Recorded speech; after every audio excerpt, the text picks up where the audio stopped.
Hello, it's Nikki. Welcome to part 3 of this Turning 40 series.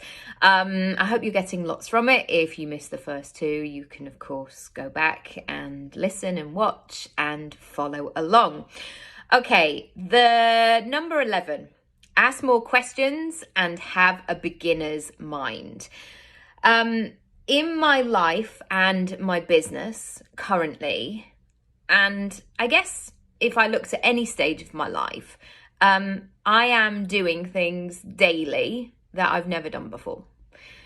And I do have that personality who always wants to progress and move and learn and innovate and educate myself, because as I'm turning 40, I'm realizing, I guess my formal education finished at 21 when I went to drama school, and I did GCSEs and A-levels before that. So nearly 20 years ago, my formal education stopped.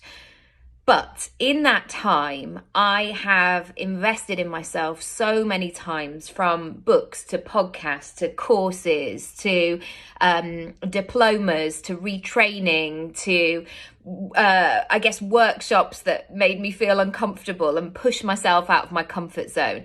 And some of those I wouldn't necessarily recommend, but I've always been curious, let's just say. And there is this sense of faking it until you make it. And to a degree, I agree with that, because we are never going to feel 100% ready. Very few of us, I think, especially if you're an empath, especially if you're tuned in to your own feelings, to other feelings, especially if you have sensitivities. You're never going to be that person who will just bombard themselves through life and go, yeah, totally, I know.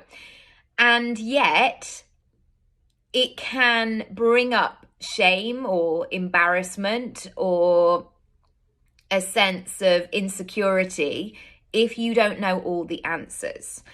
And what happens when you get in that place, it doesn't make you want to expand and get bigger.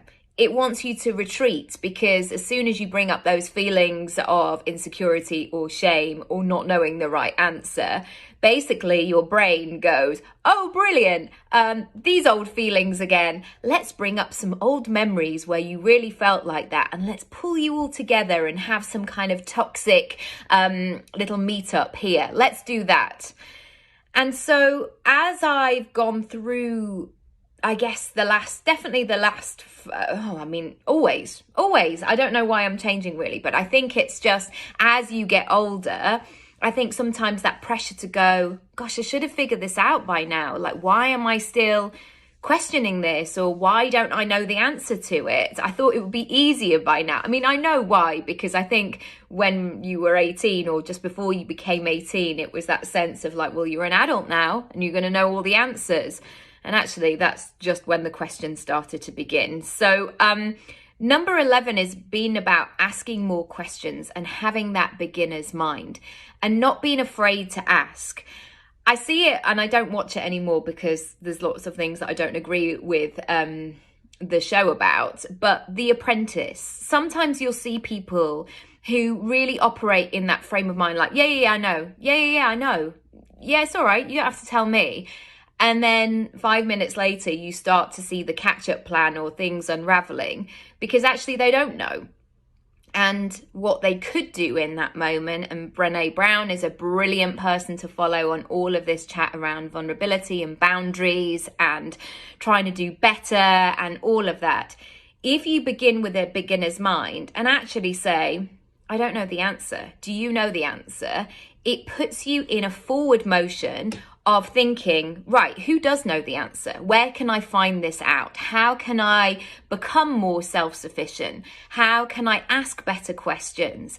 And suddenly that brings a new confidence to yourself because suddenly you're starting to learn. And I did this a couple of weeks ago when I was really kind of stuck in the middle of something. And instead of really working out or really looking at or being overwhelmed with all the things that I had to do, I took a moment and thought, I've actually done lots of the process already and I've got to this stage, and celebrate that a minute, like sit in that moment of going, Go on. Yes, keep going, one step at a time. Number 12, say yes more and say no more. We were all taught, especially as women, as young girls, to be nice, to please, to do the right thing, to do what's acceptable, to do what is expected of you, all of those things. And I have realized that if I don't pay attention to what actually feels good, I can end up feeling a bit lukewarm about things, or, well, less than, below par. And you know what? That is not the way that I want to live, because it's it's just that sense that you're not showing up as the full-bodied version of yourself. And I'm really interested in exploring that. So the stuff that I say yes to, I want to really say yes. And I don't want to multitask. I don't want to go out for dinner with my friends and some of us having to look at work phones or things like that. If I'm saying yes, I'm saying yes. And everything else is kind of covered, I guess. And when I say no, I feel like I need to say no. And I need to sometimes be honest about why that reason is. And sometimes saying no is not no for the rest of my life, but it's just no in this moment. And I've really realized my own capabilities and my own capacity over the last definitely 6 years. And I know people want you just to think positive and just say yes and go for it and figure it out later. But when you're always figuring it out later, your nervous system starts to freak out a little bit. So when I make a decision, I'm always going back to, do I want to say yes? And am I going to be able to say a full-bodied yes? Or do I need to say no, and a very firm, deep voice no? Number 13, someday will never happen unless you schedule it.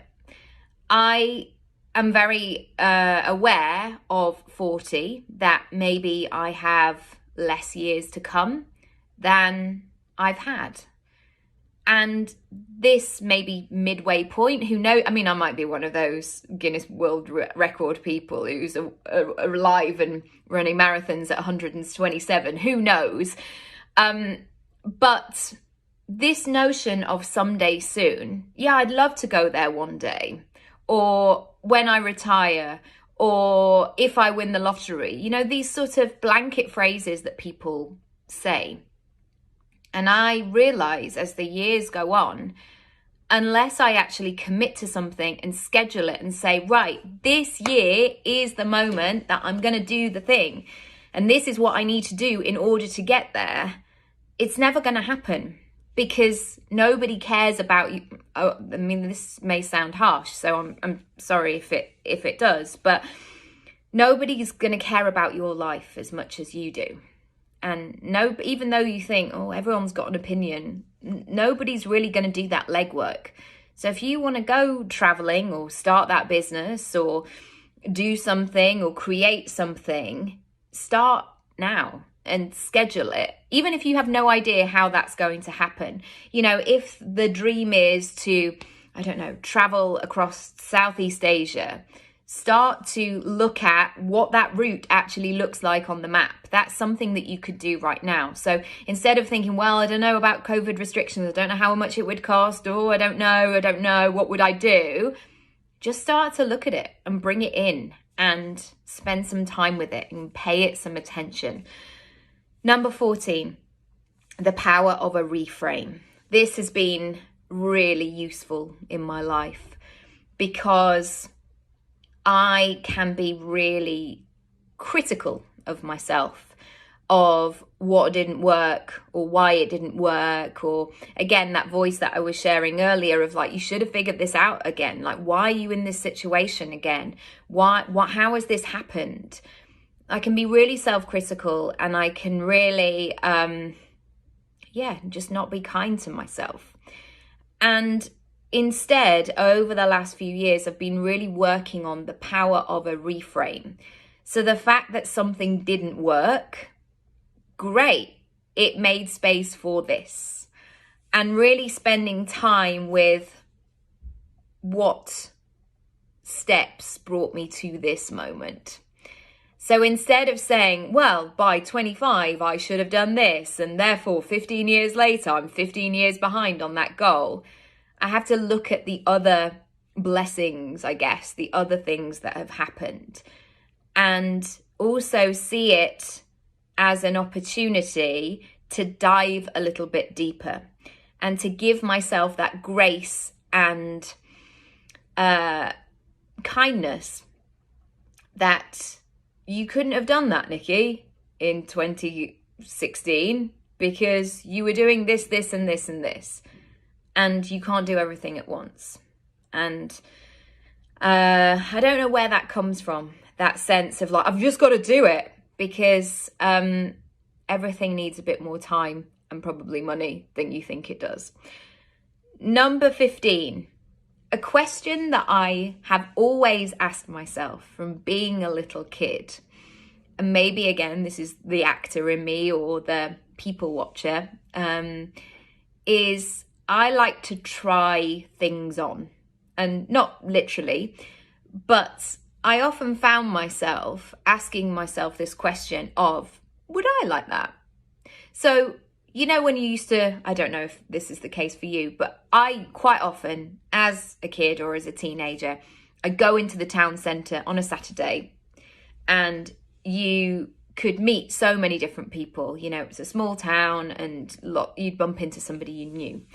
And quite often people would give their highlight reel in the 5 minutes that they were talking to their mum, like, oh yeah, we've just come back from this place, or we went to this restaurant last week, or we've just had our conservatory done, so many things, or I've just bought this thing. And as a kid, I found myself asking, would I like that? What would that feel like for me? Would I like to go there? And sometimes it was an absolute resounding, absolutely no flipping way would I like to do that. But then sometimes I would get this like, what? How have they done that?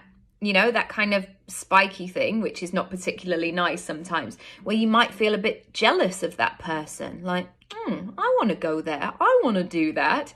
And I would like to think from that very childish response that I have moved through that and grown with that. But I'm a human being also. And sometimes when people say things or do things, I might have that niggle, or suddenly it might be a spark of like, oh, if they can do it, I can do it. Oh, maybe there is a way. But sometimes I will have, and this is me being very honest, like, that's not fair. I want to do that. Why did that person have, you know? But what I'm learning more and more so by asking this question of like, would I like that? Sometimes that jealousy, or, I mean, I feel even weird saying that, but I'm being honest, that jealousy or that like spiky, pricks your ears up type moment, it gives me a clue that there is further work to be done there. And if I am feeling such a strong reaction, maybe I would like that. Maybe I need to look at this. Maybe I need to investigate why I'm feeling the feelings that I'm feeling. And I have to question what I'm going to do about that. Because let's face it, we can all sit in that, and we all know people. We know people who sit in that jealous, oh, it's all right for them, bloody hell. I don't want to live in that space. I want to be a positive, lively, lovely, great person to be around. I don't want to be a miserable so-and-so. So that question is really interesting at unlocking what's actually going on underneath. So I hope these have been useful. As always, I would love to know what comes up for you. Drop me a message below or send me an email and let me know. And I'll be back very soon with part 4.